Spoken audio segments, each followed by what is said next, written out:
another video. This week I'm talking about how my cut is going. For those in the non-lifting community, cutting is just another word for periodic dieting to reduce body fat. A few people on Instagram know I'm already cutting. I'm into week 2, I'm down about 1.5 kilos, and I'm counting macros. If you're not sure about macros, check out my weight loss video, The Secret of Dieting. Now, a few weeks ago I posted a photo of the app I was using for tracking my intake, so my fats, my carbs and my proteins. And a few people asked what I was using. And I use an app called Simple Macro. It can be seen here. It's a very, very simple app. You have your home tab, where you can see everything you've eaten for the day.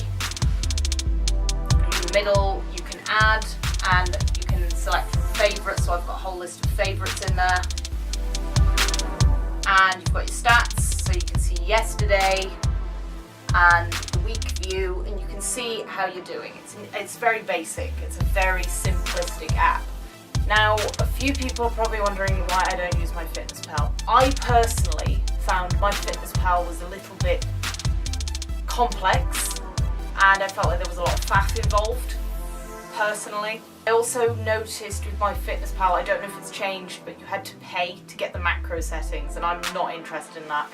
I like free things. If a few of you haven't noticed, I'm a bit of a cheapskate. If you follow me on Instagram, you'll notice.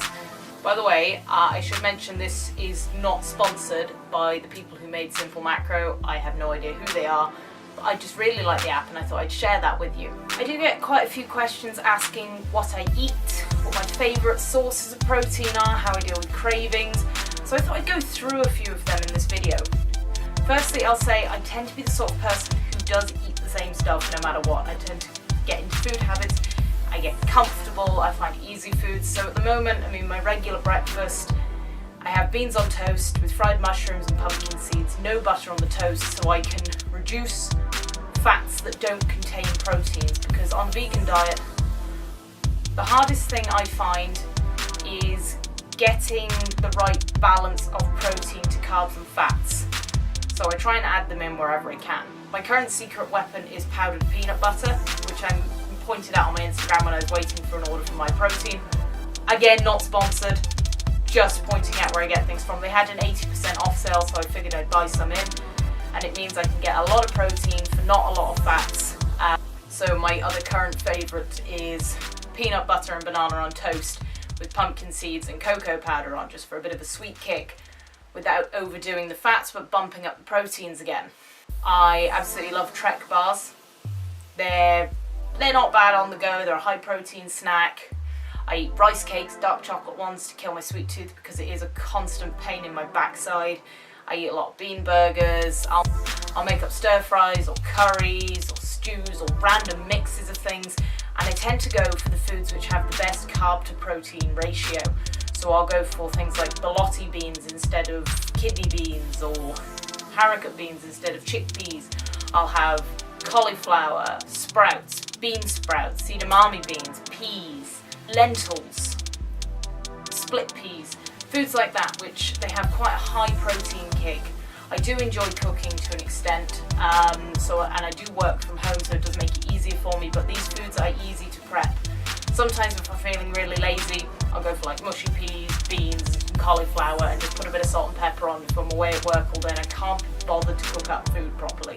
When it came to the first few days, after being on an all-you-can-eat bulk for 5 weeks, I was horrible, I was bad-tempered, and I repeatedly wanted to say, screw this, I'm gonna carry on bulking. But I stuck to my guns and just used some tough love. The thing is with dieting, you are gonna suffer at some point. And I find once I've been in it for a week, I get used to it, I fall into the pattern, I'm quite comfortable after a while, but you just have to deal with the tough love. If you're having cravings, you'll find creative ways around it. Like, a favourite is peanut butter powder, cocoa powder and banana all mashed in, and it's quite a sweet kick, decent calories, decent protein, without buggering up your calorie intake. Because you've got to remember, if you're dieting, you're in for the long haul. I hope that's given you a little bit of clarity into what it's like for me cutting personally. I did find it initially affected my mood. I was bad-tempered, I was grumpy, I was sleepy, I did find my training drop, but I started on deload week just to make things easier to ease myself in, not expecting too much in the way of weight change, just adhering to my steps and keeping my training sessions not too tough. Now the big training sessions have kicked in, I'm back on program. Yes, it is quite hard, but I'm coping better than I thought, making sure I'm getting good meals in around my training, fasting until about 11 o'clock in the morning where I can, so I can shorten that window where I'm eating, so I don't feel quite so deprived when I do eat. And so far so good. I will be posting something on my Instagram when I finish this cut, a before and after image, so if you're interested, my Instagram's linked down in the description below. That's all for today. I hope you've enjoyed it. I hope you've had a bit of an insight into what I do when I diet. If you've got any tips and tricks below, let me know. Let me know what you thought of this video. If you liked it, give me a like. If you want to see more from me, subscribe. Check me out on Instagram. I'll see you soon. Bye guys.